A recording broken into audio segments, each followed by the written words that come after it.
funny. But like, my dad used to be like, oh, come sit down, watch like MXGP. And I'm like, oh, it's just 40 minutes. Yeah.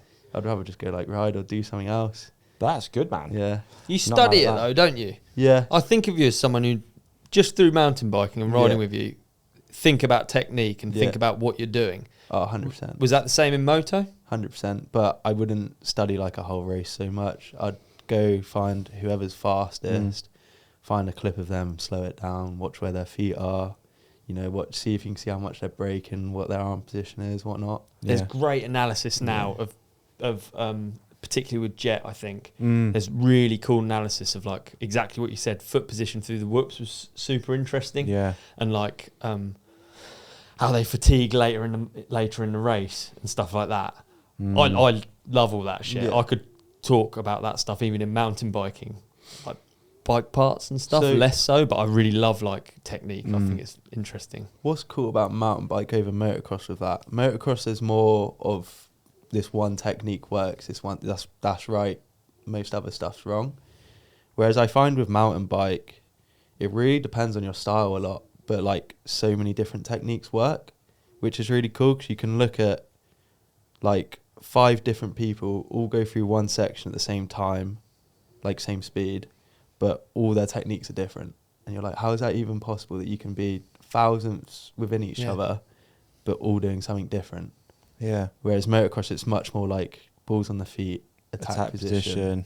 Whereas like mountain biking, if you're tall, you might have like a slightly different technique, and then you got people who are smooth, who are aggressive. I think it's just more noticeable with mountain biking than motocross. Yeah, it is interesting. Yeah. I guess you obviously, do you have like an aim? I know we're skipping ahead a bit here, but do you have like an aim when you see someone ride? Like, are there riders that you like the way they ride and you want to take something from? For sure. I mean, like, everyone likes someone who just looks steezy and comfortable on a bike, right? Yeah. So I do like watching them guys a lot and just seeing like what they do. Like, I suppose like Jasper Penton, all those old Insta banger clips used to be insane. You just like watch what he does, and he's just so smooth. I think that's what really made his videos good, was just how smooth and effortless he made stuff look. Yeah. And then same thing with Loic.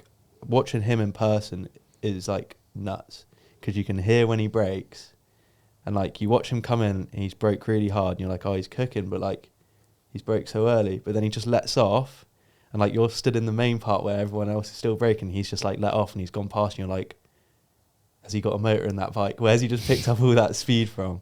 So you mean he's braking way earlier than everyone, but almost setting up, and then just then he's gone? Like, he just lets off the brakes so early compared to everyone else that he just carries so much speed. It's actually ridiculous. Yeah. So with that information, do you then, as a rider, then try and put that into practice? Yeah. So it's a really good thing in like winter. Loads of people do it. We'll just go practice their braking and like see how early you can brake almost, because the earlier you let off your brakes, the more speed you're going to carry.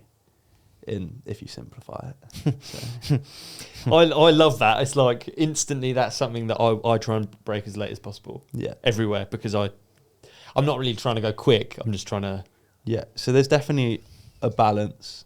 And it depends what's after that section of track. Yeah. Because if it's like a really tight turn, you don't need to carry speed. Go for it. Brake late. Slam on. Because you don't need to carry the speed anyway. Because it's like a speed limit around the next bit.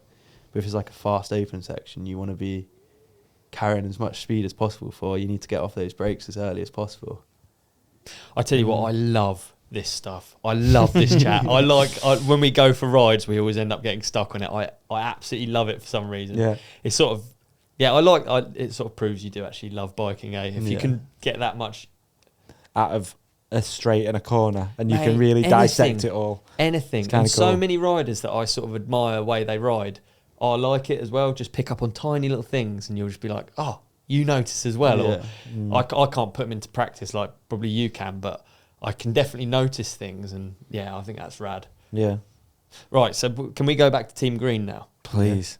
Yeah. That's like the one in it though. When you're a kid, like you want to be on Team Green. That's the one you want to be on. Like you said, it's development. It's like access to bikes and support and stuff like that.